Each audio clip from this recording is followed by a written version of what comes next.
Hello மக்களே, welcome to Thanjai தோழி. இன்னைக்கு நம்ம செய்ய போறது கப்சூப் பணியாரம் தாங்க. சில இடத்துல இதுல பால் குணுக்குன்னு சொல்லுவாங்க, சில இடத்துல பால் பணியாரம்னு சொல்லுவாங்க.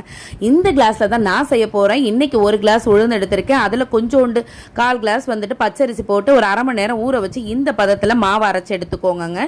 நல்லா பாருங்க, மாவு இந்த கன்சிஸ்டன்சில இருக்கணும். கொஞ்சோண்டு உப்பு போட்டு நல்லா பெசரி விட்டுக்கோங்க. இப்போ வந்து கொஞ்சம் எண்ணெய் சட்டியில நல்லா எண்ணெய் காஞ்சதுக்கு அப்புறமேட்டு இந்த அரைச்சி வச்சிருக்கிற மாவை குட்டி குட்டியா போட்டு பொரிச்சு எடுத்துக்கோங்க. எல்லாம் வந்துட்டு ஒரு நல்ல ப்ரௌன் கலரா இல்லாம ஒயிட் கலராகவே எடுத்துக்கோங்க. எல்லாத்தையும் ஒட்டு மொத்தமாக பொரிச்சு எடுத்ததுக்கு அப்புறமேட்டு ஒரு அரை மூடி தேங்காய் நான் திருவி வச்சிருக்கேன். அதில் பால் எடுத்து வச்சிருக்கேன். அதில் 2.5 ஸ்பூன் ஜீனி போட்டு கொஞ்சோண்டு உப்பு போட்டுட்டு ஏலக்காய் தூள் கொஞ்சோண்டு போட்டுக்கோங்க. இப்போ பொரிச்சு வச்சிருக்கிற எல்லா பீசஸுமே இதோட ஆட் பண்ணிக்கோங்க. பாருங்க, கப்சூப் பணியாரம் ரெடி. இந்த மாதிரி உங்க குழந்தைங்களுக்கும் செஞ்சு கொடுங்க. டேஸ்ட் ரொம்ப சூப்பராக இருக்கும். சட்டுன்னு அரை மணி நேரத்துலையும் செஞ்சிடலாம். செம சூப்பராகவும் இருக்கும். என்னோட சேனலை சப்ஸ்கிரைப் பண்ணாதவங்க சப்ஸ்கிரைப் பண்ணிக்கோங்க. Thank you friends.